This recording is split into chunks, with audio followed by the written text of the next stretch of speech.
What's up, everyone? Zane here. Big news for travelers. With the US government now reopened, major restrictions that grounded flights at 40 airports are starting to lift. The FAA says air travel is beginning to normalize just in time for the busy Thanksgiving rush. But full recovery won't happen overnight, and there are still serious concerns about whether the system can handle the pressure. Today, we break down the good, the bad, and what you need to know before you fly. Over the weekend, the FAA announced that airlines can begin restoring more of their flight schedules.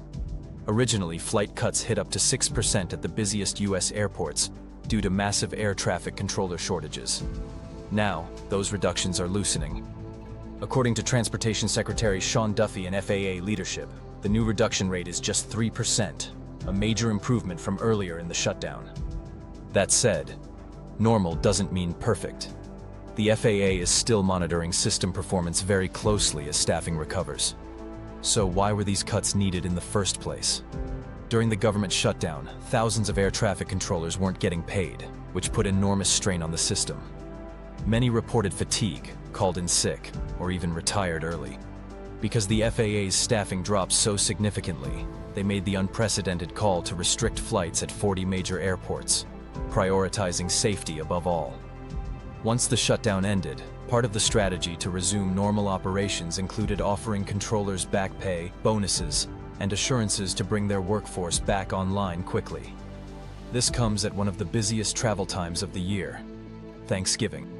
Experts are cautiously optimistic that flight chaos won't reach worst-case levels.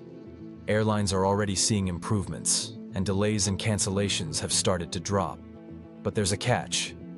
Despite recent improvements, the FAA still faces a large shortfall in controller staffing, with estimates suggesting thousands of certified controllers are needed to fully recover.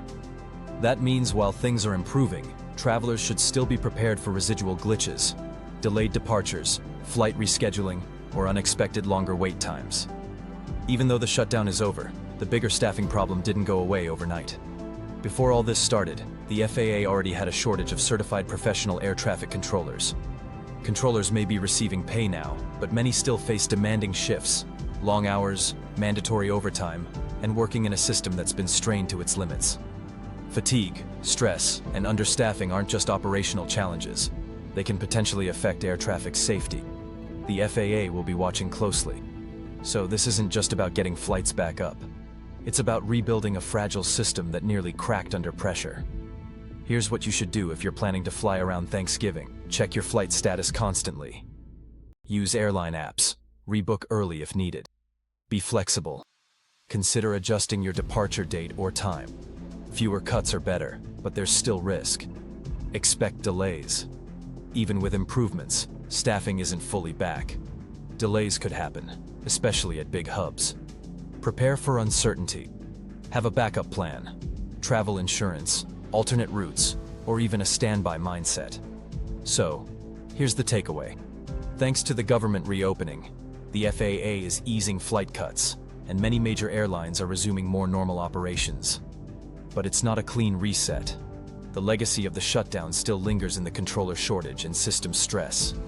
If you're flying for Thanksgiving, plan smart and prepare for bumps along the way. I'll be keeping an eye on developments and how things evolve, and I'll bring you updates as they come. Thanks for watching. I'm Zane, cutting through the headlines so you can travel informed.